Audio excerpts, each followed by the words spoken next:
Know me is 9 with the rhymes. When niggas frontin', so I'm 9 with the 9. The pen biggie, but the spirit is shine. Like word, bitch, the city is mine. Niggas funny, I be seeing the signs. We sour, I be rolling the line. Running it up before I run out of time. The magazine make them package your 5 shots. Sent, they attacking your spine. Headshots, niggas blowing your mind. Henny sipping and it's slow in the room. Feel like Neo just resorted to crime. Saturday night, I be making it live. And we motherfucking live in this bitch. It's goody. Ladies and gentlemen, welcome back once again to the Saturday Night Show. I am Namiii, a.k.a. Mr. Saturday Night, and you are? I am Mel Lyrix, a.k.a. Mr. Think Rich. That's Think a Rich fact. Clothing. You know what it is. Let's get it. Shout out to our producers, Smooth Family Entertainment, of course. It's a fact. You know what I'm saying? Shout out to our sponsors, Think Rich Clothing, Bone Cut Apparel. Let's get it. You know what I'm saying? Let's get right into it, man. You know what?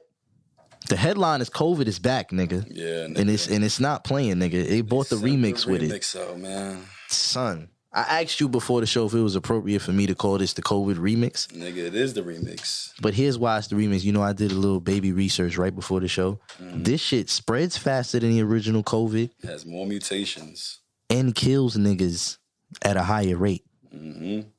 You feel what I'm saying? Like, in every definition, it is the remix, nigga. It is the bigger, better version of COVID. It is that ass the remix. Like, Yeah. Come on now. this is... So let me ask you this for our first question. Like, you see another shutdown possible with the new I heard there was, what was it, a record high in New York City? What was it, 21,000 in a day? Once you something see like NBA that. players not being able to play basketball, I feel like that's when it's... That was the... Yeah. Yep. Another shutdown? You really think so? I don't know, bro. Yeah, I don't think they want to do that again. Nigga, it's you do that or niggas is dying more. I think if they do that, they know they got to give out money. They don't want to do that. I feel like you got to do that because your man just said that he was going to pay niggas college tuitions off, and he didn't. He stopped. Yeah. Why did niggas believe him? Because he took on Bernie Sanders shit. Bernie Sanders, that was really Bernie Sanders' approach. But that's how you shouldn't believe it, because he stole a nigga whole flow. Like, that's what he did. Like, he really stole a nigga whole style, just lied. Like, I'm going to do it. Like, nigga, what? Cat. 20,000 in a day. That was the record. That's a record? That was the new record. I feel like that's not even a record. I feel like it's more than that. Nah, that was the record for in a day in New York City. 21,000. Sheesh. We a year from the quote unquote pandemic. Honestly, like we still in it, but like niggas have officially just started walking around. Is it safe like, to say that a lot of people that do have it has the vaccine? I mean, yeah, but the vaccine was never a promise that you wouldn't get it. But I'm saying, can we look up, is it more people with vaccines that got it, or it's more people that don't? I would assume the numbers probably are even. I would assume that. I don't like that. Because I feel like I said, yo, this spreads faster than COVID. You're telling me to get the vaccine. Right. But it's still even numbers that I'm going to get it. It's still a chance, like 50% still. What's the point? The point of the vaccine was... and become immune. The point of the vaccine is not really prevention, though. It's the prevention of hospitalization and death. Right. You feel what I'm saying? That's the point of the vaccine. Who, though? I feel like for anybody that has it. If you got the vaccine... People, who was dying from it last time? This is true. I'm just saying what the facts are of what they've put out. And what they've said is that the vaccine is not to prevent you from catching it. Right. What it's for if you do, you have a way lesser rate, almost an astronomically lesser rate of dying from it. Basically, is that what facts, though? It is. Apparently, there are numbers to back that. Because What's-It-Go died, and I feel like he probably had one of the strongest vaccines. Who you talking about, Colin Powell? Yeah. Colin Powell was like 80 years old. Can we come on? Like at the end of the day, bro, Colin Powell was very old, and regardless of being vaccinated, the numbers been saying COVID bodies old people. Right. Like, I'm not trying to be disrespectful, but let's be real. Like, COVID has not been playing with old people since the beginning. Like, it was older people and very young children. You feel what I'm saying? In pre-existing conditions. That's what they were saying. Kids wasn't even getting sick. Yeah. At first, it wasn't kids. It was rare. I mean, like, you seen that shit Adam Silver said? We not gonna go into sports, but I'm gonna just throw this out there. That nigga Adam Silver said we gonna have to learn to live with COVID. We're gonna get into that in sports. But he kind of said some real shit that I'm and this leads to my next question, but like, to live with COVID. do you think we ever escape the quote unquote COVID era? Like, realistically, do you think there's ever a time where we go back to, all right, COVID is no longer a threat? You know what I'm saying? Like, yes, because history has shown us that human beings are like, we are. You think we beat this? Repellent, nigga, to anything that throws in our way. And it's been stronger shit that's wiped out more people in the past. We can look it up. That's true. But COVID is wilding on niggas, bro. Whole generations. But COVID is wilding, bro. It is, but COVID it's is wilding compared to what we've dealt with. Yo, there's wars that haven't hit COVID numbers, man. We have more medicine. We have more technology. Why can't we fight? We got the vaccine faster than history. Yeah. In any other time, it took 5-6 years. We got that shit in 6 months. Either shit was in the tuck or... But that goes back to, like, the shutdown is, you know why they got that vaccine that quick. The money was starting to get fucked up. And that's when, you know what I'm saying? It was like, yo, like... For who? Listen, for everybody. Yo, the government Not for them. Yeah, it was. Not for the rich. Bro, when all the businesses in America are shut down, everybody suffers. 2% made more money than they ever made in the past 10 years than they have in the pandemic. So, in that case, why were they in such of a rush to get people back to work? Were they? It was, yeah, they were. Were they? Nigga, they was fighting against the whole... Like, they took a minute, bro. They fought stimuluses to the death, bro. They fought stimuluses... Because it was Donald Trump. Let's be real. They was fighting it because it was him. All right, but I'm just saying... This is who was our president at the time. They was fighting it because it was him. Let's be honest. So and you think... he was trying to get niggas money earlier before then. Like, when it hit us, he was trying to get us money. So to be real, do you think Joe Biden wants to be the president to have to shut the country down again? Mm-hmm. I don't think he wants to be that dude. It's gonna have to be because it's not. I don't think he's ready for that. It's bigger than him, bro. He's not gonna do that. It's bigger than him. COVID-19 surpasses 1918 flu, deadliest pandemic in U.S. history. See? So it is the deadliest. Come on, this shit, I'm not gonna lie, this is the Steph Curry of motherfucking pandemics because I swear to God, they already broke that record. I already thought this was the deadliest pandemic in U.S. history. Apparently it beat the 1918 flu. What was that? The pandemic. Spanish flu? Yeah, I think so. Yeah. Yeah. I thought the Spanish flu still had it. Well, we beat that, right? I mean, hey, we beat that, right? Didn't we? Did we? Did we beat the Spanish flu? That was the Spanish flu, 1918. H1N1? The H1N1 dead ass came back when we was in high school, though, didn't it? Mm-hmm. I was telling you, yo, bro, nigga. Everything spins the block. Everything spins the block, nigga. Listen, man. We are so, let's be real here. We are so fucked up to the world.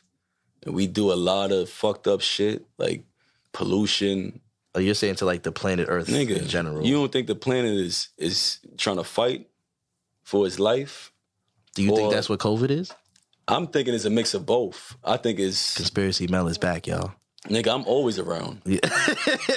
It's just what you want to get into. I heard you. I'm always around. So I feel like, you know... So you think COVID is like the Earth producing an antibody? I feel like it's us as the virus. It's us as human beings making fuck shit, us putting it out there, and then the world like, okay... That's how you want to play it? Y'all want to play it? Let me give y'all niggas a nudge then. Let me help you niggas. That's fucked up. You feel me? Because at the end of the day, I know the earth had enough. And the earth actually healed more than it's healed in the past 20 years, nigga. The earth healed during crazy during the pandemic. Yeah.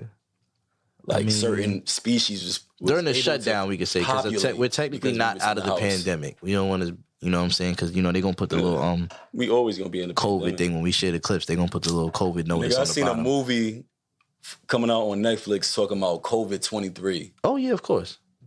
Come on now. You knew that was coming. COVID-23? Yo, bro, they make a movie about everything. And that was last year. Bro, do you remember the 2012 shit? When we all thought we was going to die in 2012 because the movie was about to come out? Bro, they really gassed us. They told us that the Mayans, they was really lying on the Mayans, bro. Talking about like, the Mayans been saying it. We going to die. Yeah, their calendar. What? They saw the calendar. That's when time stopped. So how they didn't see their own demise then? Let's talk about that shit. Huh? Y2K too, yeah. Y2K was nonsense from the beginning. Yeah. Just listen, man. I can say that like a lot of shit, baby, but I feel like a lot of shit, honestly, be fair tactics, man. And maybe I'm just on my own with this, and I feel like people will agree. I just feel like a lot of things is fear tactics to keep people in line and keep people in check. When shit is getting high and shit is getting crazy, as far as like, you know, like racism and a lot of other shit that's going on.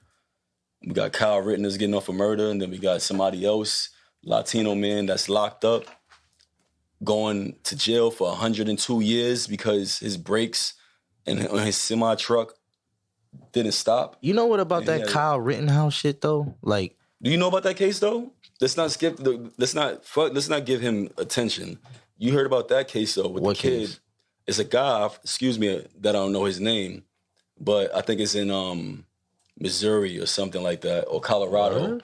Yes, and it's a law that no matter like if you murder somebody, it's automatic. Like, you know, death penalty? No, not even death penalty. You get like 25 years. And he got 4 bodies. He got within that crash. It was an accident. And he wasn't 4 drunk. people died. He wasn't high. 4 people died. So they gave him 102 years or some crazy shit. And the judge didn't even want to give him that. And Kim Kardashian even brought it up. She's talking about it right now. And she wants to like... You think he deserved 102 though? No. It wasn't even his fault. They said it was the semi-truck. But the fact that 4 people died, that's the automatic. Oh. It's like, okay. You know? And that's wrong. Nah, that's some grimy shit. Like in an airline, the captain is responsible for all the souls on the plane. So that's why they're very particular about when accidents happen. Right. Shit, man. You know, so... I mean, that's what I'm saying. It's different laws for different people. So in the height of this shit and people seeing this, I feel like there's a lot of other shit that they throw out there. So let me ask you this then. How much is legislation, how much are laws and the change of them going to affect COVID in a sense? COVID, you know, you seen shit like the mandate. The mandate was them trying to kind of lay the law down. They probably seen this Omarion shit coming. Like, you know what I'm saying? It was like, yo, my nigga, it's going to be like the 21 album, bro. Entourage going to be the intro. You niggas need to be ready. Like, you feel me? And we was not ready. You know what I'm saying? So at the end of the day, like, what if it gets stricter than this now? It becomes more like mandate, like, you know what I'm saying? Like, I've seen enough movies to know eventually they'll start knocking on niggas' doors like, yo, y'all niggas vaccinated in here? Oh, you not respectfully? I'm going to need you to take a seat right here because we going to have to do this. You don't think like, that's where they want to go? I think if they really wanted to, what would be stopping them from doing it? This, like a real, quote unquote, revolution? Is that where you go with this? No, like this virus.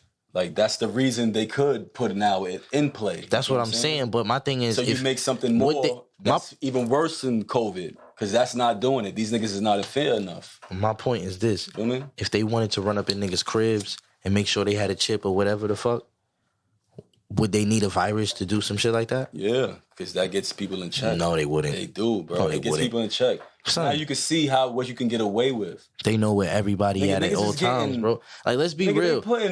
They telling niggas that you could get $100 if you get the vaccine. Yeah, no, it's getting desperate. You know what the most desperate shit I ever seen, and I'm not gonna lie. The next question is gonna have to do with the vaccine, but I gotta get this out. I don't know if you niggas be on YouTube, but did y'all see that Christmas commercial with the baby? And she was like, "Mommy, I don't want nothing for Christmas. All I want is the COVID vaccine." I swear, yo, bro. So if that don't tell you that I put this on everything I love. This is a real commercial that is actually say out. Nothing in the world is free except the vaccine. I mean, I'm gonna just say that. Yeah. Nothing in this world is free but the vaccine, nigga. All right, so speaking of the vaccine, next and last question, speaking on this Omarion variant. You know, respectfully, sorry to everybody running around with that touch right now. That ice box. Son. You feel me? This nigga here. Omarion's bread is up, right? I know it. I know this nigga. People that didn't know about Omarion is looking up Omarion because niggas is like, what do you mean the Omarion variant? That is so disrespectful. People are dying. And you know what? It is kind of fucked up. It is. It is. But human beings at this point don't give a fuck. I think we're really desensitized to a lot of this shit, bro. Like, that is it, bro. You know what I'm saying? Like, when I, like, growing up, bro, like, it's weird when you a kid and, like, you get alerts on your phone about, like, 30 people dying in a bus accident in China, like, every day. Like, after a while, tragedy becomes, like, a normal thing. Mm-hmm. You know what I'm saying? And that's fucked up, but it's true. Like, that's the thing about, like, information and, like, the overuse of it. Like, it's almost like motherfuckers know too much. That. You know what I'm saying? So niggas is real sensitive, not real sensitive, but not sensitive at all to a lot of shit. Like, so it's a fact. Yeah, man. It's weird. Mm-hmm. It is weird. Living in some weird times. Feel me? You know what I'm saying? But has this Omarion variant in any way, you as a person that has been adamant about, I'm not fucking with that vaccine, the Omarion doesn't sway you in any way? It kind of does, because it like, but the numbers are kind of weird. They're scary. Let's be real point, about the I gotta numbers. get at least 4 shots, nigga. Yeah. I gotta get the vaccine. I gotta get 2 of those. I gotta get the boosters. I'm a guinea pig at this point. Like, I gotta do all that. Everybody I know that got it was like, yo, nigga, your arm shut down for like... Nigga, I've been through those flu shots. And you know when the only time I caught something is when I took the vaccine. I swear to God. I never caught the flu until I took the flu shot. Never caught the flu in my life until I took the flu shot. Somebody, oh yeah, the flu shot's free. My body has been good this whole time. Once when I took that flu shot, I caught it. You know? Yeah, I mean, me personally, I know people that took the vaccine and got COVID. Yo, Stephen A. Smith. Shout out to Stephen A. Smith. Stephen A. Smith just announced he has COVID-19. It's crazy. Yeah, did you see that? Yeah, I seen the announcement. I seen that too. Heartbreaking. I was like, word? That nigga Kyrie is somewhere rolling. We gonna speak about Kyrie later. That nigga is but he is somewhere doing some weird dance. I don't know. Mm-hmm. Probably around some candles. Nah, he's probably praying for that nigga. I'm not gonna lie. Stephen A. Smith has contracted COVID, right? We gotta confirm, yes, sir. You know, shout out to Stephen A. I feel like hope he does all right. He's gonna be all right, bro. I mean, come on, like, this is Stephen A. Like he's fine, bro. Like, got money. He gonna still do it. He's still doing the show, right? He probably in his crib. That nigga's gooch, bro. Like, let's be real. But that's a good thing. You know what I'm saying? Despite the fact that the loss of Max Kellerman killed First Take, in my opinion, shit is horrible. It's bad without Max. But I love Stephen A. because Stephen A. You know, shout out to my nigga Shannon Sharp, man. I think Shannon Sharp is probably the most entertaining nigga on television right now. I feel like he is, bro. Stephen A. Smith. Him and Skip Bayless really they start my morning every day. Yep. Like, respectfully. Like, every day. I got their podcast. I watch the little YouTube clips of that shit. That shit is great TV. You know why I like Shannon Sharp, bro? Like, besides the fact that he's hilarious, like, Shannon Sharp is like a good representation of black people. Like, not even, like, not to get too serious, but you know what I'm saying? No, like, let's be serious, he's funny as hell. This nigga smoke weed and sip and drink Henny, blacks and shit. but is intelligent as fuck. This is a college graduate. This is not some, you know what I'm saying? Like, on some coon shit. And nah, I don't feel like he be doing that at all. Because that's the same people that tell niggas, oh, you supposed to keep it real on TV. You supposed to be who you are. Right. Nigga, Shannon Sharp was sipping Henny before the NFL. He gonna sip Henny after the NFL. That's nigga. A fact. That's what it is, Jordan, and I respect it. At the end of the day, like, person of the culture, he speaks and he's informational about what he talks about. You feel me? Like, he's not just I watch Shannon Sharp.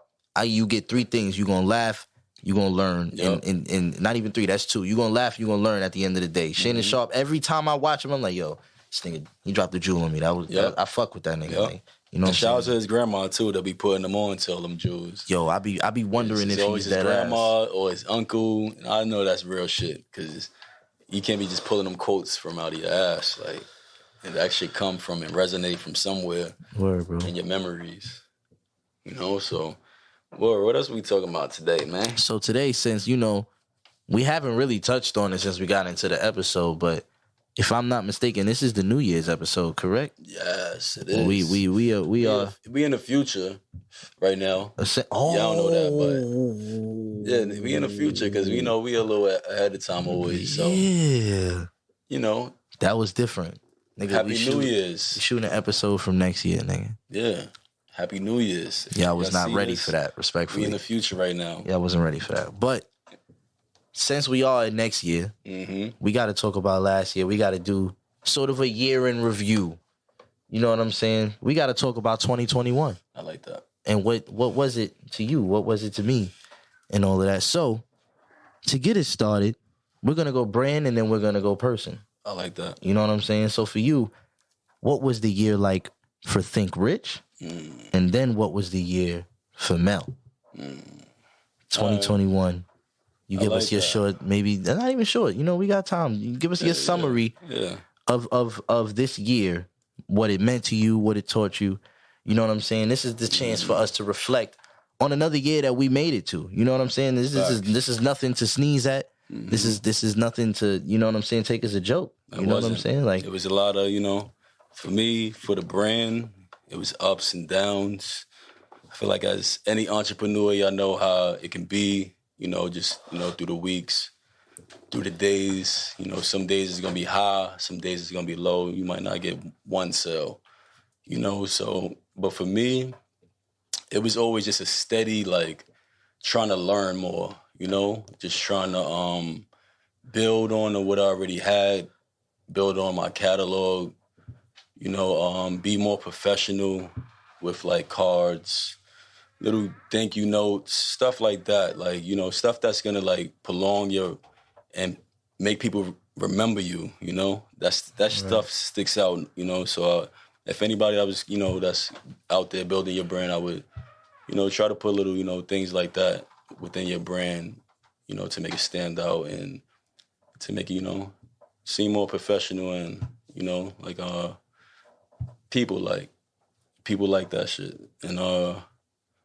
but for the brand, it was just a lot of learning and just seeing where my customer base was from, who was really, like, tapping into my shit as far as, like, because I'm getting, like, customers from, like, Texas, Missouri. Yeah, I'm about to say, don't approach this all humble, nigga. You're not about to do that. Nah, this shit has been getting crazy. Yeah, I'm about to say, talk your shit. Like, this is the time. It's been amazing, like just to see where my shit is going now. Like, I be getting orders from places I've never even been, and that's different. That's different for me, So that's different. Put it like this, bro. Somebody's wearing a sweater in a place you've never seen. Never seen. And I probably never go. I actually saw somebody wearing a Think Rich shirt when I went to go get COVID tested. Oh, respectfully, I see niggas wearing Think Rich sweaters all the time. And you know what's crazy? All the time. And especially in New York City, like when I'm on the trains and shit, these niggas is outside. Like, son, respectfully, you know what's crazy? I had niggas stop me on the train a million times. 2 years of having this brand, bro. I just seen a stranger for the first time wearing your shit, wearing my clothing. Do you stop them? Bro, I was so... You was shook. I was with this nigga Deuce. He was with Deuce? And I'm like... I was so fucked up because I thought I sold it to her in the park. But I'm like, nah, I don't remember her. Like, I remember everybody's face different. that I sold shit to. Like, that's different. Like, personally. And I seen her, I'm like, oh, shit. I'm like, Think Rich, yeah. And she like, yeah. Like, she didn't even know who I was. She didn't know it was my brand. And I was so fucked up by it, I didn't even stop her to be like, yo, oh yeah, that's my brand. Like, can I take a picture? Like, da-da-da-da. You had to you just got to experience the moment. Yeah, just. And that's 2 years. It wasn't meant for you to stop her. You were supposed to I see people I fuck with all the time. Like, they might have something on. But that was like the first stranger. And people tell me all the time, yo, I seen this person. Like, I seen this. I see it all the time. Like, and that's more rewarding to me in this year than anything else. Like, people that, that tell me they see my shit here and they seen somebody at their job at Walmart. Like, that shit is amazing to me. Like, and I would just tell you to anybody out there to just keep on striving, keep on hustling, pushing your shit. I don't care who's telling your shit is trash. If it is, and then you might have to reinvent yourself, reinvent the brand, make a new logo, make a new slogan. Like, it's, it comes with the punches. Like, just some things are not gonna work, some things are gonna stick. You feel me? And just, it's bigger than your immediate circle too, I would tell people. Like, that's a fact. you have to understand that supporters are going to be your biggest, They come from all and places. most humblest. Whatever you take as a fan, family, like them, they're gonna be like, yo, what is this? I need it. They're not gonna ask you on the price. They're not gonna bargain with you.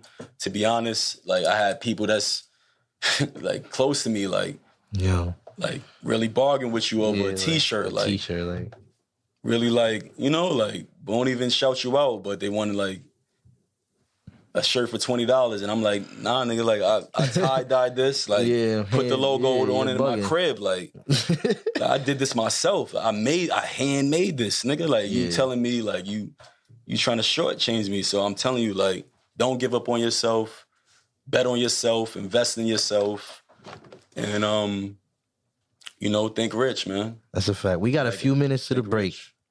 We got a few minutes to the break, so I'm gonna ask you this. As a part of the year in review. Out of all the pieces you dropped this year, what is your favorite piece of the year? The one thing that you dropped it and you was like, yo, this is fire. Like, you know, it's been amazing and it's been like, consistent. I'm not even gonna lie. Now I could always like count on is like two things. It's my trucker hats. Truckers. Accessories. I feel like if you're a brand, accessories, somebody is always going to be willing to spend $20, $25 or whatever your accessories cost. They're going to be willing to spend that first to see how your brand is. That's going to be the test. The accessories. The accessories. The small shit. The small shit. So when I had the accessories, trucker hats, and my Buddha chains. The Buddha chains, oh my God. I could tell you I'm not even going to tell you how much I made, but listen, man. You feel me? But no, they jumped. Those are consistent things that I have. But outside of that, like a piece that I've like that you couldn't wait to put on. Like you was like, nah, the first one, I'm definitely rocking this for a little bit before niggas get this one. I would have to say my bubble jackets. The bubbles is crazy. Yeah. That was like I ran across it in the store, you know, and I just seen it and I'm like, oh shit, like I could see that brain on there, you feel me? Like it's about something about that logo that just pops, you know, and it's like that should speak for it. That shit would sell itself, honestly, like, you know, like and I seen that and I was like, yeah, let me get two of those. Once I threw the brain on those, them shits has been going crazy. I got people, like I said, Missouri, a person in Georgia with the coat. It's been good. You feel me? Like, so we're gonna go to break. When we come back, we're gonna talk about the year for you personally. You feel me? And we motherfucking back. We live, bing bong. And we doing a year in review. And in the year in review, we was talking about what was playing, what happened for Think Rich recently, and now we're gonna talk about you as a person, as a man, whatever the fuck. What happened for you in 2021? Sheesh, 2021. A lot of growth, man. A lot of inner looking within, you know, separating business and personal shit, emotions, really having to like separate myself to find myself, you know. And I know a lot of people in my life might have took that personal, but you know, it was nothing personal. It was just personal shit I had to You gotta do what you gotta do sometimes, you know? Save yourself. And you know, the people that, you know, still fuck with me, they hit me up, you know, and I appreciate them. Right. I love them for that. And, you know, that really shows you who really, you know, fucks with you too. Because I promise you, and I want to do a personal challenge to anybody. I say, stop going around anybody you fuck with for a week and see who really hits you up. And this is not on no selfish shit. This is not on no, like, just testing niggas petty shit. It's just on some real life shit. Stop coming around for a week and see he hits you up and ask, like, yo, you good? Everything good with you? Like, where you been at? feel me? And you gonna see who really fuck with you and who really don't. Right. You know? And my pops, you know, he told me a long time ago, like, people that you think fuck with you and it's your friends and you think they're gonna be around forever, they not. You That's feel a me? fact. And I had to learn that the hard way. This year, a lot, as the pandemic was going on. In the middle of the pandemic, I lost my job. So it was really just think rich or nothing. So when I be on some think rich shit, this shit is really me. It's my livelihood. This is how I feed my son. This is how I pay for bills. This is how I keep my phone on. This is how I eat every day. Right. So this is my full-time job. You feel me? And I feel like that was God, like, showing me and, like, giving me that, like, pain, like, a different, you know, like, it wasn't pain, but it was pain because I had to see, like, and I had to feel a certain type of, you know, pain from my own growth, like, not even from other people, like, to see, like, yo, if you want this is what's gonna happen, and this is what it's gonna be, and you gotta grind with this shit. And if you're not willing to do that, get a job, and I'm not saying nothing wrong with getting a job. I have been working all my life. You feel me? I'm 34 years old. If you didn't know, I know. It's the shea butter in the water. Feel me? Talk it. But yeah, man. And I always been working. I always been working since I was 14 years old.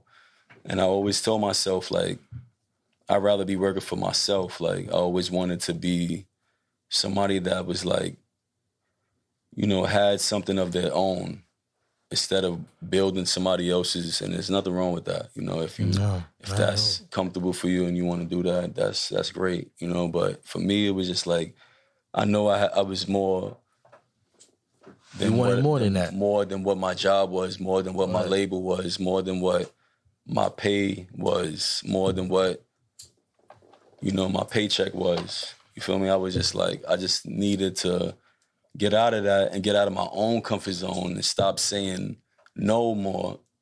I mean, stop saying no and start saying yes a lot more. Because I'm an indecisive motherfucker. You feel me? Like, I'm a Libra. You feel me? So a lot of times my intuition will kick in, but it's just me overthinking shit, you know? And, like, I'm my own critic at worst times or in good times, whatever. Like, sometimes I just see shit and I'll be like, nah, I could have did that better, or maybe I shouldn't do that because it'll look this way. But now I really just have that approach where I don't give a fuck. Because we living in a times where you cannot really, you have to live, my niggas. Like, you have to live. You got to do what you want to do in this time, because who's to say you got another time? I don't give a fuck how old you are, how young you are. I wish I would have did this shit when I was 21. You feel me? Like, but it's never too old. Like, Virgil did what he had to do in his later years, and he passed away and when he was 40, which is unfortunate, but he got to leave that mark. And that's that's my goal, to leave a mark in this lifetime that I live for my son, for my family, you know, and for my community, to show them that we are capable. You feel me? Like, plain and simple. And that's been my personal shit. Word. That's, you know, that's real shit. I think, like you said, like, you know, sometimes you do, going back to what you said earlier, and, like, taking that step back and, like, really just having to separate for yourself sometimes. I think this year really taught a lot of people I knew, that, including myself, that that's what you have to do sometimes, real shit. So that's real shit. So to get into me, I guess, this year and how it was this year for music, and I guess Namiii the artist, aside from Nam the person, this year for Namiii the artist.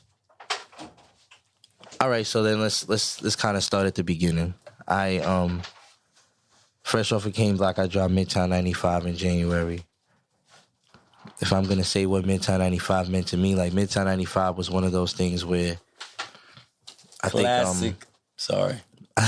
I think me and Spade, who just got here, I think me and Spade, like we both at Midtown 95, we was really like still kind of hype off of Kane Block. We had a lot of like a leftover adrenaline. Like we was kind of mad that was the album, and it was October and was coming in like January. We like, damn, like nigga, like we got mad shit we could still put out. Like, you know what I'm saying? Like in Midtown 95 was one of them things that I remember telling him, like, you know, like I want to start singing more. I want to start like harmonizing more a little bit. Like I want to start trying that out and all of that. And I'm telling it to him, but Nick Spade looking at me like, nigga, I've been telling you to do that for a minute. Like, you feel me? Like I've been saying that. Not to you know what I'm saying? I've been like, telling this nigga to start singing more.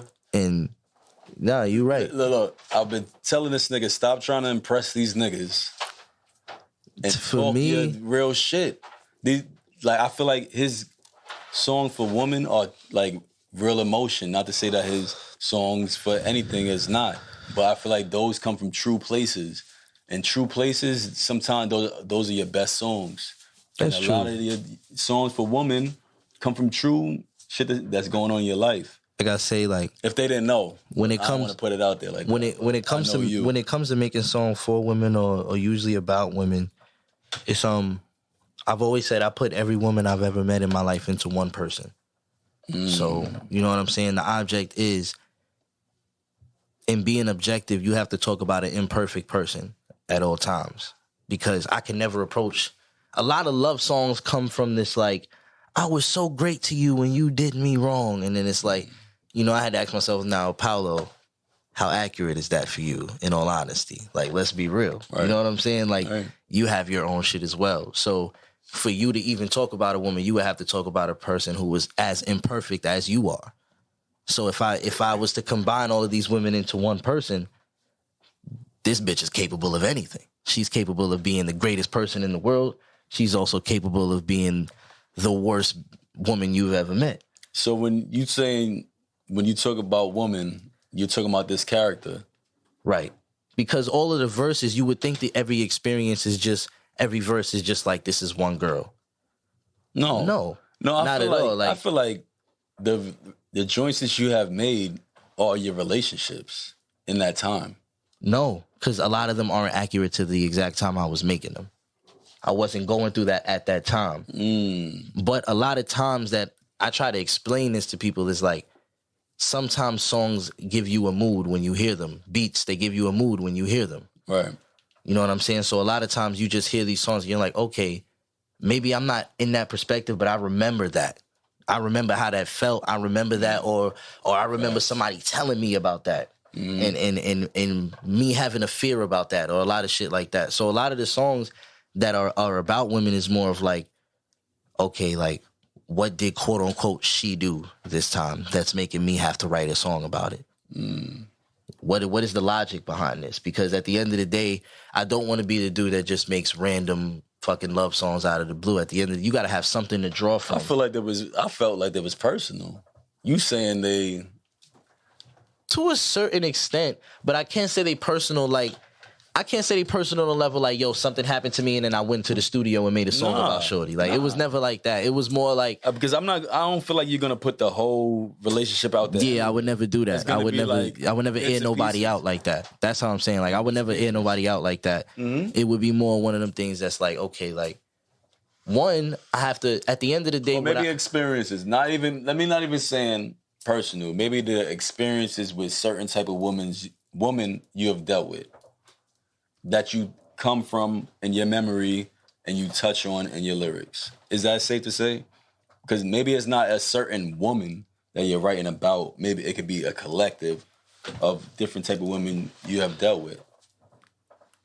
A collective, like you said. It's a collective. It's a collective of a lot of things I dealt with, but the main perspective and inspiration behind them is always, to me, I always looked at it as like a sort of red table talk for guys.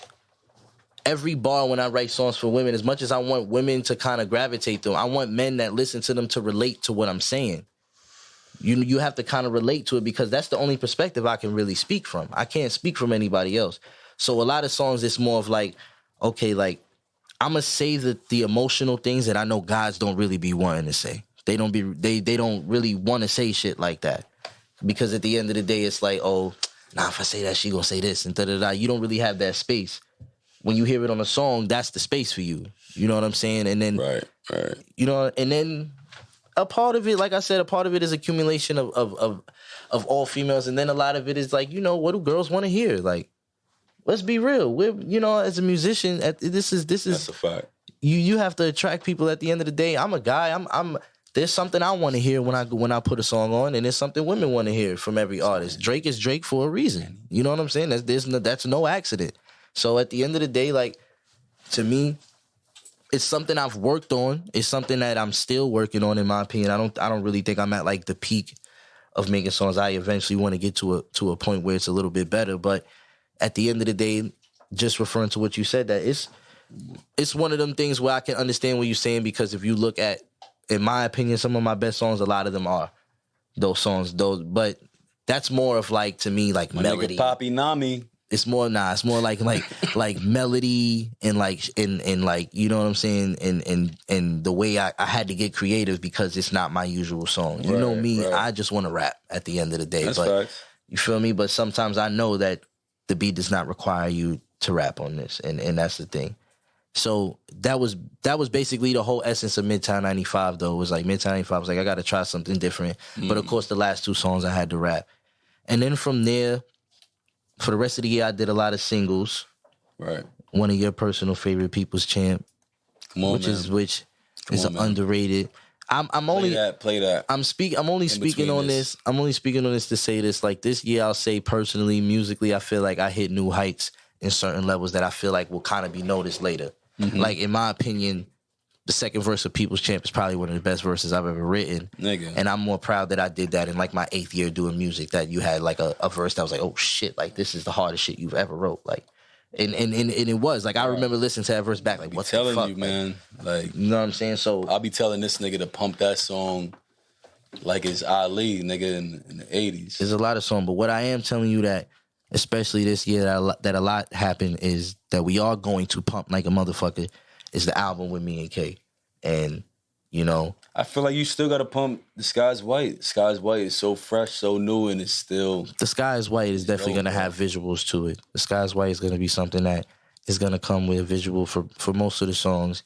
You know, I don't really know about it, anything for the GOAT video, unless Spade's like, yo, do it, anything for the GOAT video. Unless it comes to that, then I don't know. But definitely or whatever on my brother video is definitely in the works. And then a C Told Me video was something that I'm definitely putting together in my mind. And, you know, Don't Make Sense, I don't know. Man.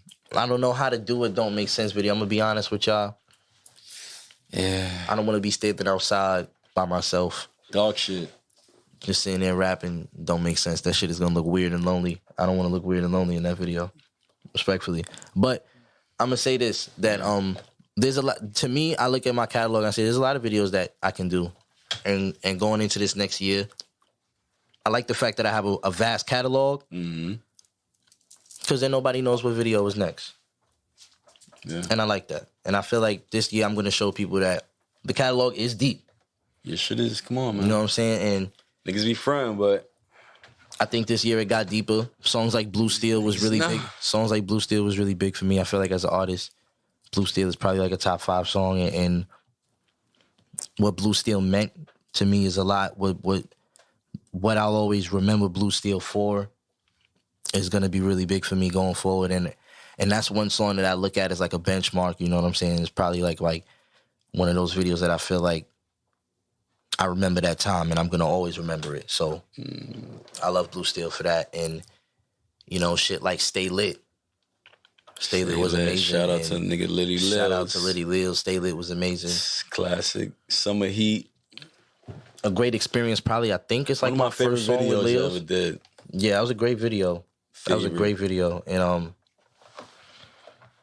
you know, that was excellent. Shout out to Moves Strange. The video just came out not too long ago. Facts. Free my nigga Moves. Had a great time in Miami. Had a great time shooting that video. It was excellent. And other than that, I feel like I said, musically, I had the chance to grow.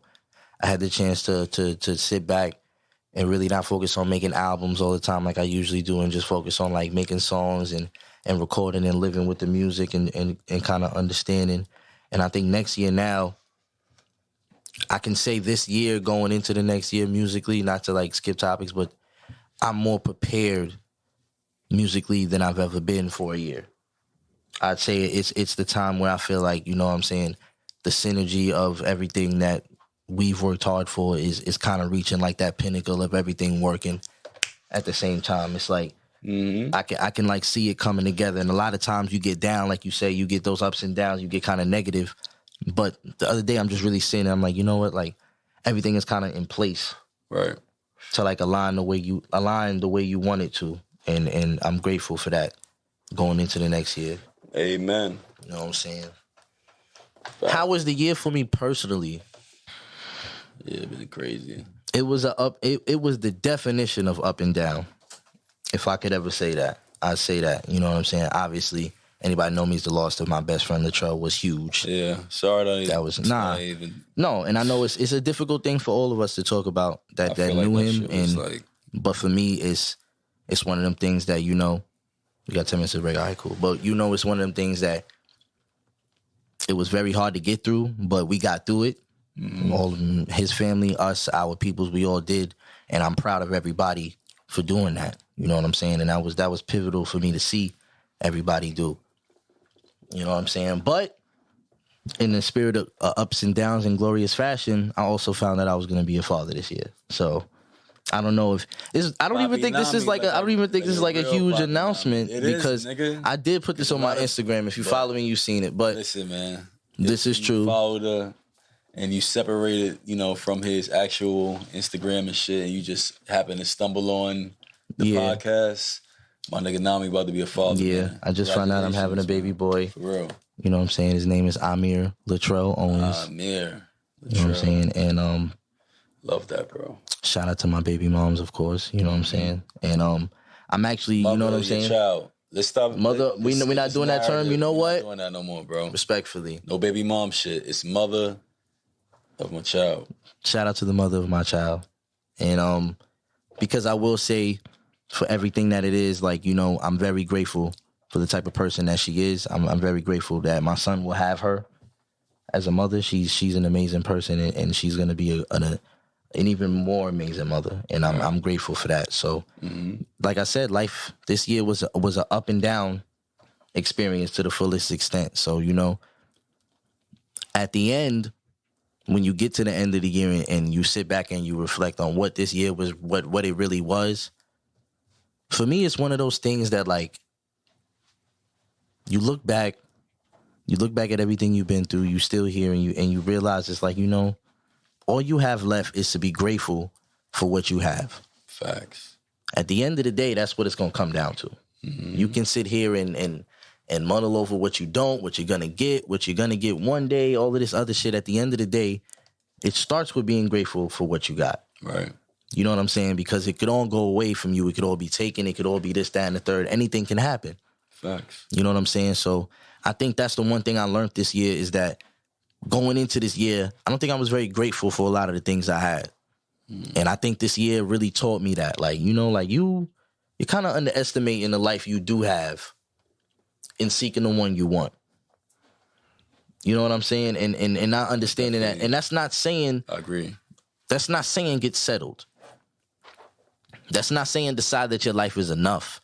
That's saying that decide that stop running around acting like you have the worst life in the world. Because a lot of us do that. A lot of us harp on the pain that we have, thinking that that's some type of personality trait.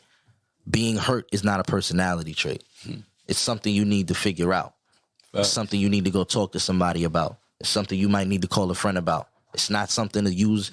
It's not a badge. It's not a patch on your jacket. It's not none of that. It's real shit. And I think that when I realized that it was real shit, when you seen real shit hit you and take over you to the point where you couldn't control it, and now you in this stance of like, what the fuck do you do? At the end of the day, you have to look at the things that you sitting at the bottom with. Facts. A lot of people think you at the bottom by yourself and with nothing around you. And I'm not talking about the bottom financially or nothing like that. I'm talking about emotionally. If you listen, you know exactly what I'm talking about. Like, you know, when you really are at a point where you don't know what's next and you don't know what the next move is supposed to be. Right. You don't know what it's going to be. You don't know how it's going to affect this person, yourself, that person. You don't know anything. That whole time you looking at all of that, you're missing exactly what's in front of you.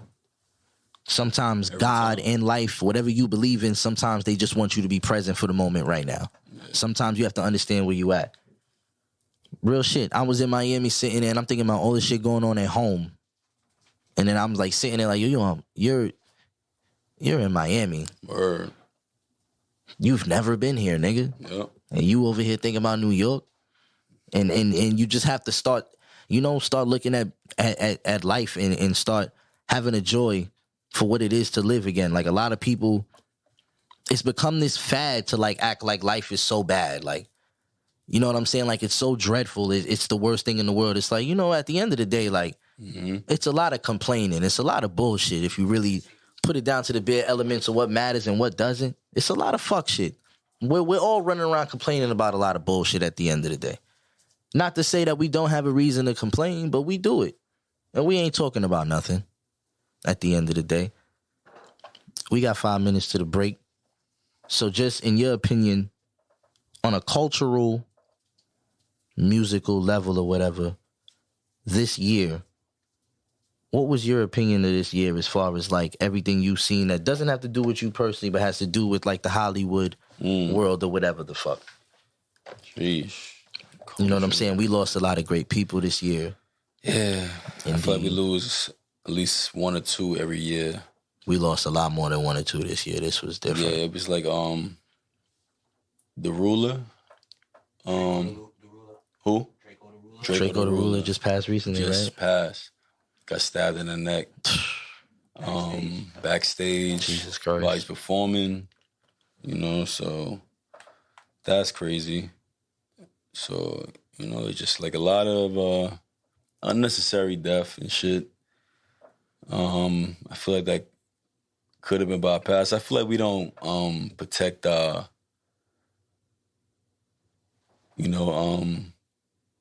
not to say hood heroes enough, but yeah, hood heroes enough. Like, right. You know, I feel like they're not protected enough. Like, I feel like, and no reason that Dolph should be by himself. I don't care what he's talking about.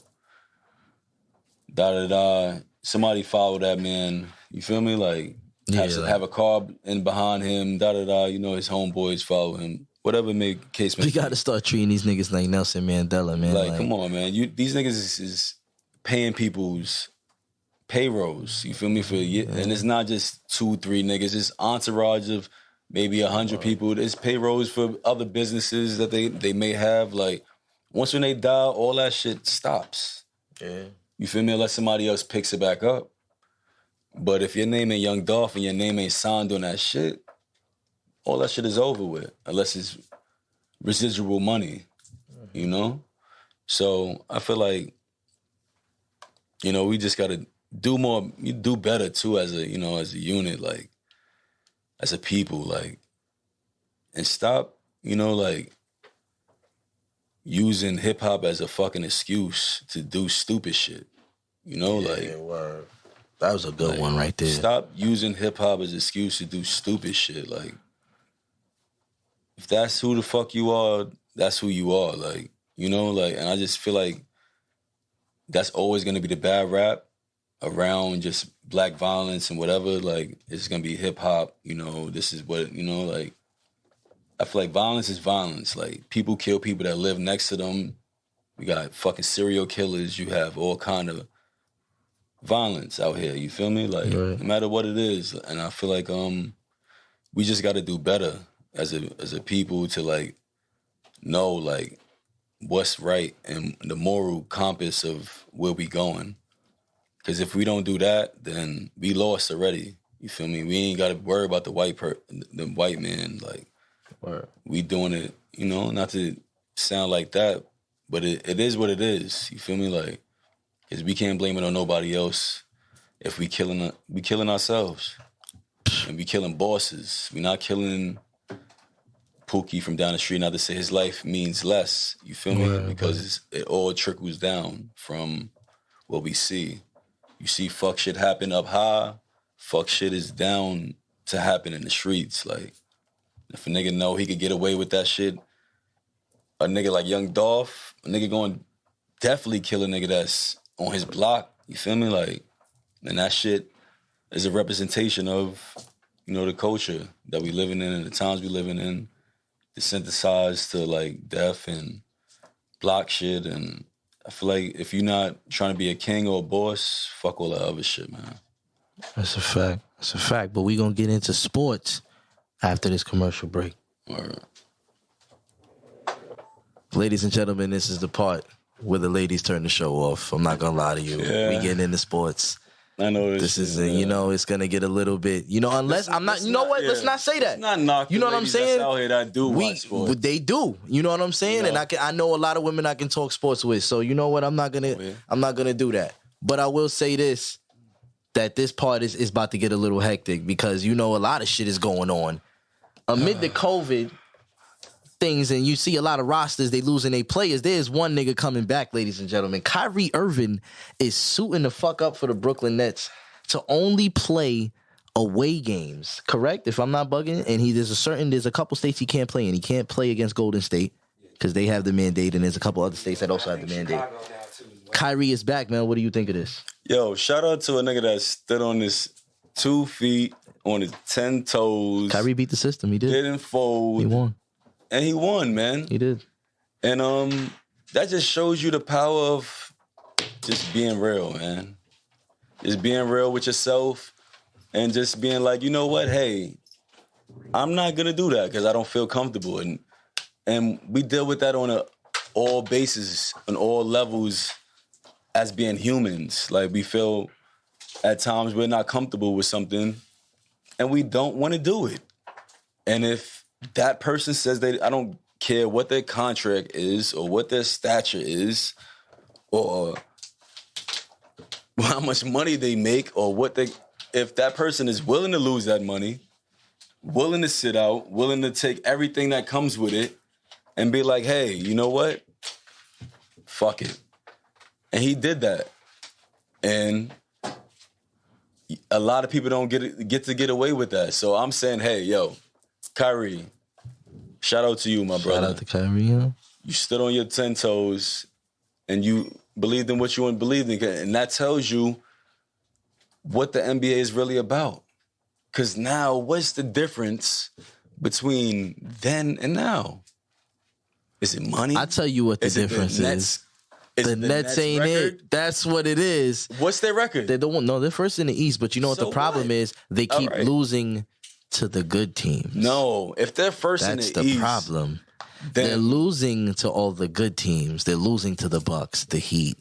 They're losing to the good teams. Right. So here's the thing. Now, you know what you said is the power of standing on your morals and all of that shit. You know what's the power of? I had to look up this nigga stats. It's the power of averaging 26 and 6 on 50, 40, 90. That's what it's the power of. It's the power of the Nets realizing James Harden looks washed. He looks just about done. That's what this is the power Patty of. Mayonnaise ain't gonna help these niggas. Listen, With no man, fucking it ain't it. KD is out there playing with 4 rookies doing LeBron type shit in regular season games. This ain't it, bro. That's a fact. You know what I'm saying? They like, nigga, Kyrie gonna have to come back. They look So at that Steve just Nash shows you the bottom line is the bottom line, son. Like, it's the bottom line, son. Hey, we need this nigga. We just gonna deal with him not have play in certain towns. He can't play at home, Man, listen. which is crazy because that's half of the season. Come on now. So you're willing to let this nigga play in every other state. Like, that just shows you, like, you know, the power of. So let me ask you this though. You think how much does this help the Nets? Are the Nets going? Are they taking it now If because he can Kyrie's play in back? every playoff game, they're lit. He can't play in home games. Till the mandate is lifted. Fuck. In the playoff. Oh shit, he can't play in the playoff. Now here's what people are not realizing. The Nets are first in the East. You know what that comes with? Home court advantage in the playoffs. So you know what that means? A lot of home games, son. A lot of games Kyrie won't be suiting up. Damn. Yeah, because if you have home game I don't know, man. advantage. Do you want to give up home court advantage against Milwaukee? Do you want to run into Kyle Lowry and them in Miami? And you can't play Kyrie for all the home games? Even the Cavs. This is the Barclays. Even the Cavs is good. This is the Barclays. You're not going to have Kyrie in the Barclays. Mav, if you can, while I'm saying this, I need you to put a little highlight film of Kyrie in the Barclays. There's going to be none of that in the playoffs. Excuse me? Absolutely not. You know why? Because the mandate is not lifting no time soon. You said it yourself. We ain't never leaving this COVID era. So that means NYC, if anything, with these new record COVID numbers, the mandate might get a little more stricter, if anything. Damn. If anything. I think they're going to shut down again soon. There's too many protocols. Niggas is having like 7 players on their bench. It's too much. So here you go. So now. It's too much protocols. Again. But I feel like the Nets, what is their chances? A little chopped cheese, because I just seen LeBron go through some bullshit protocol. And then they said he was not insane. Positive. Yeah, that was insane. And then he was not negative, and then that was insane. So are these niggas just making exceptions or what? Because what is that? LeBron, they said first LeBron he had it. First he had it. They upon further review. Then they took another test, and then another test, and then the nigga didn't have it. Somebody challenged the play. Like, come on, like who are these niggas making fugazi tests? Like, what is this shit? I don't know. I mean, it is. I don't know.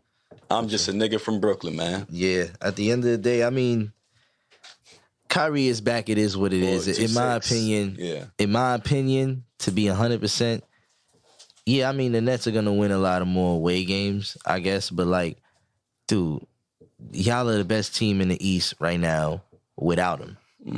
So that means home court advantage is lock. Are they? I mean, right now the record says they are. Giannis and them is not playing up to their potential. Miami's having a lot of injuries, COVID, you know what I'm saying? A lot of shit like that. The Bulls are still figuring it out. That Omarion is wilding. That Omarion is wilding on the NBA as well. So you know what I'm saying? At the end of the day, like, we got to see what happens. But as of right now, the Nets are number 1 in the East, if I'm not correct. Yes, they are. The Bulls are number 2, right behind them with the Bucks. The 3. Cavs is 4. Cavs is 4. Shout out to the Celtics. Wow. We just beat them, though. It's for us to go 500. What's going on with the Wizards? Huh? Wizards. Hold on. What's the Bucks? The Bucks are not that good this year, I'm telling you. Huh? Bucks are 3rd, Wizards are 6th. Oh, Bucks are 3rd. All right. Oh, 3rd? Nah. It's not bad, bro. Nah, the Bucks are the Bucks. The Bulls are 19 and 10. It's crazy. No, I was looking at the Hornets. All right, so look, like, you know, to get into the next topic, this is something I've been waiting for all week. What's this? It's time to talk about your man, Anthony Davis. Anthony Davis is currently out with an MCL sprain. I want to say strain, but it's a sprain. MCL sprain. Let's get down to the nitty-gritty, man. Yeah, you've been on the record saying that man is chopped cheese, but it's your time to really let him have it at this point. I feel like he don't want to play. You think so? I feel like he's just like, you know what? I got a ring. I'm in the top 75. He is in the top 75. Niggas can't tell me nothing. They can't really tell him much. And he been brittle fucking chopped cheese for a minute, bro. He's been like, his body, like, you cannot breathe on this nigga. I see why he don't want to be the 5. Like, yeah, he cannot be touched. Like, I swear he'll be good at the 5, man. I swear. And from a nigga that used to be a point guard, then he grew these 6-7 inches in the summer. You would think he would have some coordination because you could see it in his game, right? Yeah. So why can't he land correct? Why? Why can you not plant your feet on the ground like a regular human being and stand up, nigga? This nigga, once he lay up, dunk, whatever it is, he don't land correct. This nigga is holding his ankle. He's in the hallway. Yo. I'm tired of his shit, bro. This nigga got that ring in a bubble, and he's like, fuck it, man. I got a ring. Yo, bro. And I'm tired of it. Like, I'm tired of niggas making excuses for him. Westbrook, I can deal with that. I cannot deal with a nigga named Anthony Davis in a top 75 that's 6'10", can get Giannis buckets. Like, Yeah, this nigga's like, supposed to be in the ranks of he's Giannis. supposed to be wilding. He got worse this year. You know, my thing He's is shooting 27%. from 3. What is that? Why? Nigga, What's going on? That's throwing it at the rim backwards. You're playing too much GTA, my nigga. I be seeing you playing with GTA with fucking T Grizzly, nigga. You're playing too much GTA. You're doing too much goofy shit. Get back focused, bro. Yo. You in LA, you doing too much shit. Yo. Respectfully. Niggas be getting crazy in LA, bro. Yo, you know what? It's a shame. And he's back home. No, he's not. No, he's not from LA. So sorry, he's not from LA. He's from Chicago. It's kind of a shame though that you aren't the best player on this team if you're Anthony Davis. He's supposed to be. You're supposed like LeBron is what? You could 36, argue, 37? 37. You could argue on the championship run, AD was the best player. You could argue because he led the team in damn near everything but assists. Because LeBron was leading the league in assists on their championship run. LeBron led the points. I'm talking about all the regular season stats. He led the team in everything, AD. Blocks, all of that shit. He led the team in everything. So at the end of the day, this was the point where AD was supposed to assume the title as the best player on the team at this point. LeBron was supposed to be going into that secondary role of let me kind of make this dude the best player in My boy basketball. supposed to be chilling right now. Right. Cruising to the Your man is to the playing fucking mad minutes. right He's now, playing man. mad minutes. This nigga is arguing with niggas on the bench. Yo, and his bro. Cantor is fucking talking shit. I'm tired of this whole season. Yeah, this shit is crazy. Like, it's been like up to like past 3 seasons. I don't care about the season at all. Yeah. It's like playoffs are nothing to me. Like, if we don't get to the playoffs, I don't even want to talk about the season because that's how I'm feeling about my Celtics right now. At the end of the day, like, honestly, we're at 500. And if I'm going to be 100% honest, I'm skeptical on whether or not we're going to end up in the play. Right now, with the 8th seed. Now, mind you, here's why I'm not 100% tripping. We do have a brand new coach. We do have a lot of new players that we don't need. Nigga, you guys ain't doing much better. Right? Listen, man, y'all trying to say we old and shit. Listen. Are we in the playoffs? No. Yes, we are. Right now. We 6. We 6. We're 6 in the West, bro. Check that for me, Mav. We 6 in the West. For a West that's so hard and we so old. Nigga, we 6. Fuck out of here. Y'all niggas is 8th with 2 young bulls and a light-skinned nigga that likes taking sidestep jump shots. And Jaylen Brown, what's wrong with his flat top? I don't know what's wrong with his flat top. His shit is like crunched in the middle a little bit. I think he going bald, bro. But they got the same record, though. They both 16 and 16. Mav, I don't care. This was the part I was going to get to. I don't care. What are we? We have the same We exact 6, record, right? So are we 6 or not? You're 6? All right. And y'all 8th? You're 6 in a West. I don't care. You're 6 in a So, West where it's worse where in the Stephen West. Curry is out there looking like Michael Jordan. Right. In the West right now. We So 6. at the end of the day, what did the Golden State Warriors? What are they, like 2? Nigga, the Cavs is 4th. Y'all should be at least 4th. We just beat the Cavs. Like as y'all should be 4th at least, right? We gonna make our way. Listen, man. We just got ISO Joe. Bruh. You know that's my guy. That's my guy. You better not bruh me. You niggas just signed Isaiah Thomas to a 10-day. That nigga went 0 of 11 the other day. 0 of 11? 0 of 11. His first game was good though. He had like 19. Yeah, he did his thing. You feel me? Probably had jitters and shit. All right, can we keep it a buck about Isaiah Thomas, man? I think we need to come together, people. Come on now, let's You not know do what? this. We need to do this. I think we need to because you know what it is. We have to. I feel like it's worse niggas than Isaiah Thomas in the league. All right, now here's the part I want to address. A real baller has a lot of respect for Isaiah Thomas. Right. Anybody that plays basketball wants Isaiah Thomas to succeed in the NBA because you're 5 foot whatever and you can actually get 30 in the NBA. Mm-hmm. Every nigga that plays in the park in the parks wants to see Isaiah Thomas be very good. You know what the truth is? That man is 5'5", nigga. No, he's not. That's bro. He's like 5'9". Okay. What is he? 5'9". Okay. Thank you. At the end of the day, he's 5'9". And if you're gonna be 100% real, there's one thing you need to be able to do in the NBA, and that's defend. Name a nigga right now Isaiah Thomas is about to go lock up in the fourth quarter. That nigga is definitely kibbles and bits in the post. This is in the post on the perimeter. You are food at the end of the day. Kibbles and bits. It is what it is, bro. You know what I'm saying? And at the end of the day, the Lakers are going to figure that out. Is that the last thing the Lakers need is another nigga that can't play defense. It's not what y'all need. And I don't even see why they trying to build him up to shoot him down. Like, that's fucked up. That's what I told you. I said this when they signed him to that whack-ass 10-day. Nigga, I said if you y'all really... doing the same thing to Joe Johnson, man. Listen, I don't have no hate for nigga. Isaiah Thomas, but at the end of the day, okay, if you want to see Isaiah Thomas really succeed, give him a real contract. Nah. Don't give him no bullshit 10-day. At least give him a veteran minimum for like 2 years. Nigga, we are with a team option or something. We are under the luxury cap, my brother. Listen. After taking Westbrook, we are fucked. We don't have no money, nigga. We can't even give niggas tacos if we hit 100. Look. Fuck is you talking about? This is the problem with, okay, so the trade deadline's coming up. Let me keep it tall with you and ask you a real question. Do you think the Lakers are even considering trading Russell Westbrook? I think if you smart, you gotta at least look at it, bro. You gotta look. Look. At this point, I'm trading that nigga Anthony Davis. No way. No, fuck you.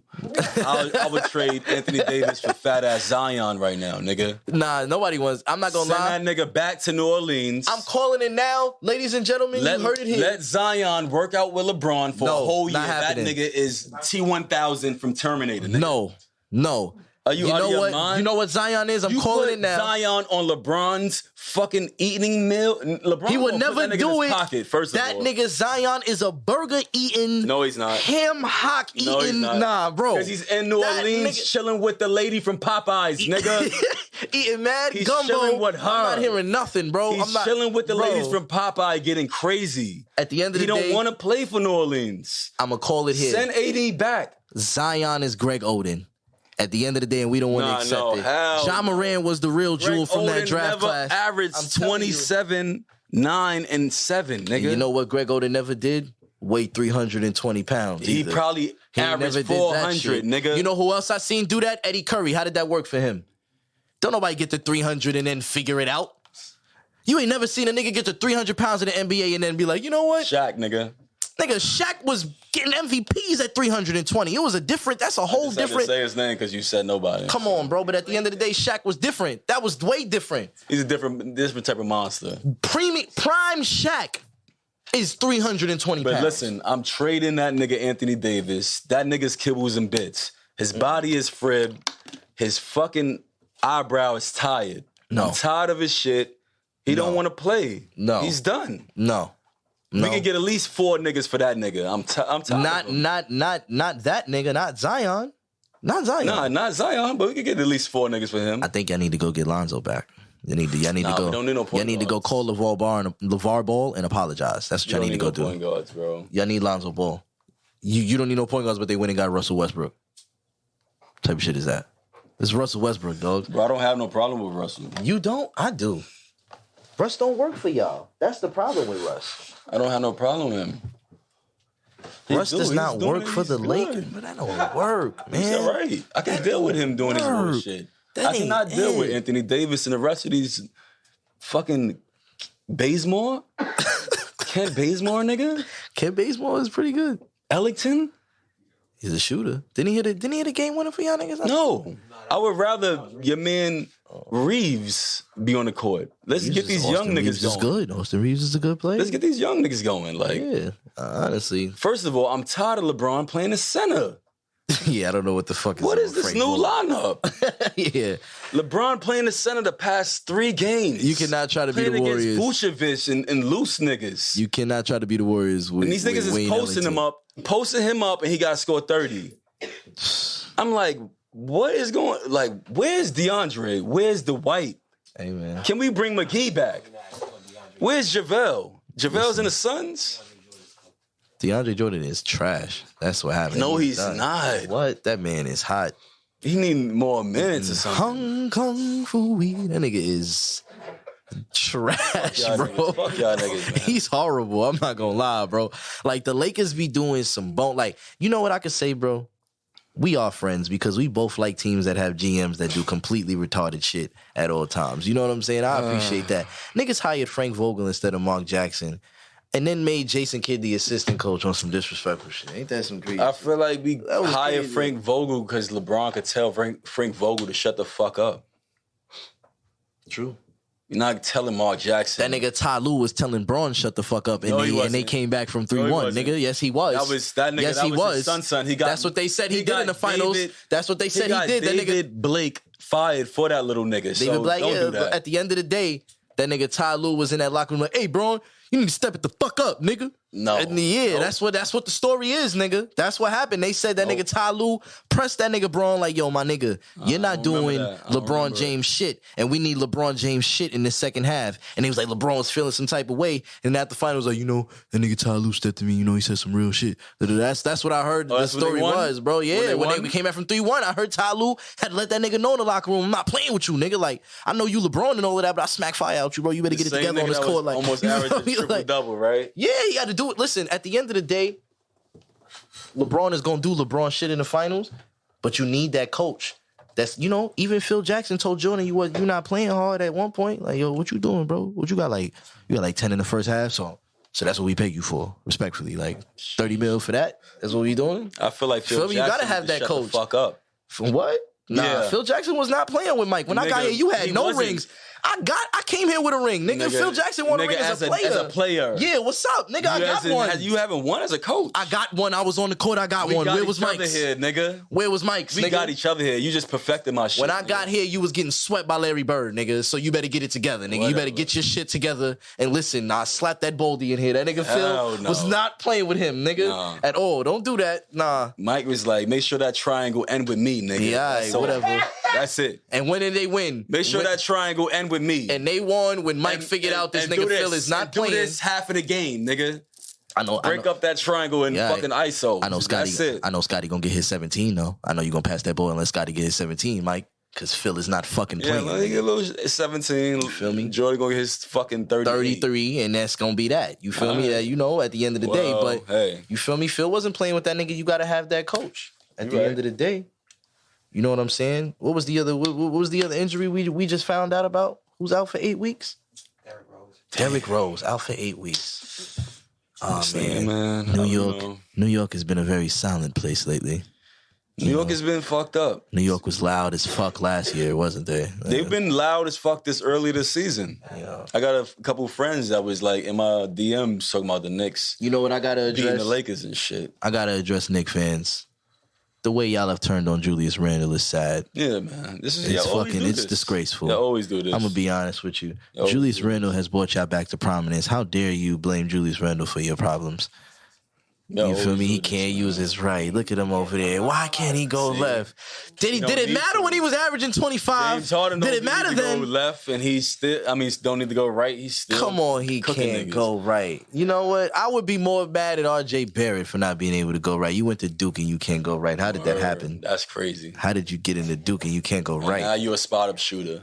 You know what I'm saying? Like, you know, I'm saying I play ball. You know what I'm saying? Like, I could go right and left. How you can't go? Like, that's some Derek Zoolander shit. Like, really think about it. Like, you remember that nigga couldn't turn in one direction? That's really crazy. Like, niggas really can't. Like, you know what I'm saying? It's like, it's a lot of like, I don't know, it's like mental blocks, bro. Like, I'm sorry, we got to do it. Shane reminded me how many times we talked about this nigga. But Ben Simmons, bro. That nigga, man. The reason we have to bring him up now, the trade deadline is approaching. Do you think they trade Ben Simmons or you think he's staying in the Sixers and he just gonna ride the bench? We got 5 minutes to the break, so we're gonna wrap it up with talking about some Ben Simmons.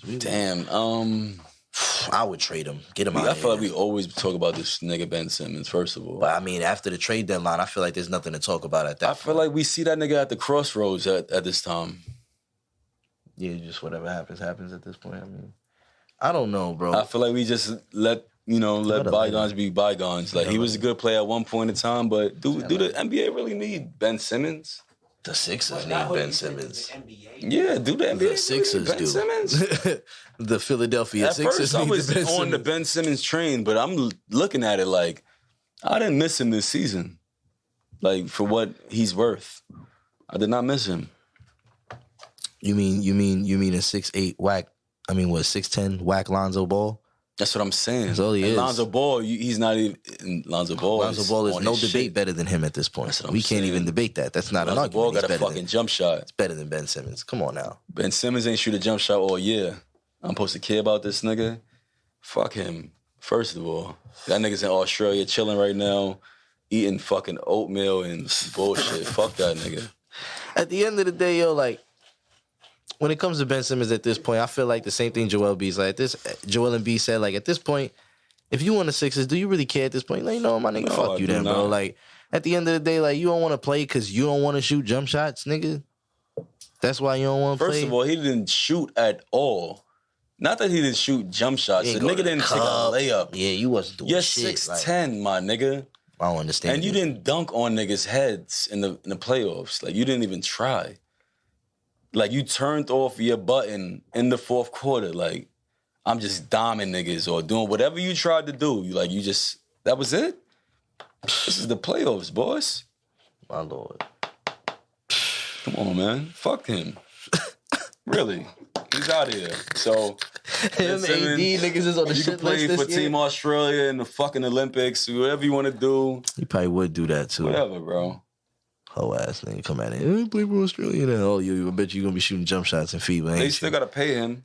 Yeah, I mean, you know. So at the end of the day, I mean, what American doesn't like sitting at home and getting paid to do nothing? Come on, man. Yeah, that's the most American shit in the world, isn't it? I mean, yep. Shout out to Ben Simmons for beating the system. I think that's the thing. I think they, you know, Kyrie and Guru should name the episode. Guru should name the episode beating the system because Kyrie beat the system. Ben Simmons is officially beat the system. That's niggas true. Is at home, not shooting jump shots. Like, how you just refuse? Like, you know what? Not only am I not gonna shoot a jump shot, nigga, but now I am mentally ill, motherfucker, and I'm not coming to work. And niggas is I'm talking about in distress. Yeah, I'm stressed. And y'all niggas telling me to come back is fucking my shit up. So leave me alone. I'm in distress. Like, that's really, yo, bro, he really put that article out. Like the pressure of the Sixers is making his mental illness worse. I was like, yo, if that's not the craziest shit ever, bro, like, this nigga just completely flipped the situation. That nigga. Because in 2020, whatever the fuck we about to be in, this nigga knows nobody can say shit about mental illness. Once the mental illness conversation, you got shut the fuck up, nigga. Anything insensitive you say about that, nigga, you are susceptible to getting pitchforks and torches all outside your crib, nigga. Listen, I don't give a... You know what I'm saying? Like Dr. Frankenstein about to pop out. But listen, I'm not gonna say I give a fuck about mental illness. I'm give a fuck with his excuse. His mental illness is bullshit. I'm gonna say it like that. You know what? Excuses, man. I don't care. He's lying, people. He's lying. He's lying to you. Why did he all of a sudden have mental illness when he was cleared to play basketball? All of a sudden it was like, I don't want to play now. I'm stressed. What are you stressed about? He's making the game harder than what it is. Bro? He's making simple conversations and communications harder than what it is. You feel me? Talking about he was mad about how Doc Rivers and Joel Embiid was talking about him. Nigga, at the end of the day, they wasn't lying. You didn't want to play. Play basketball, that's it, nigga. That's what niggas pay you for. That's exactly what niggas pay you for. And you know what? They don't pay us to stay any longer. So, at the end of the day, the Saturday night show is now concluding. Shout out to our sponsors. Shout out to our producers once again. Shout out to my co-host. Think Rich Clothing. We're out of here. You know what I'm saying? Bing bong. Wear your mask is crazy out here. Omarion is dancing on niggas' souls. Touch.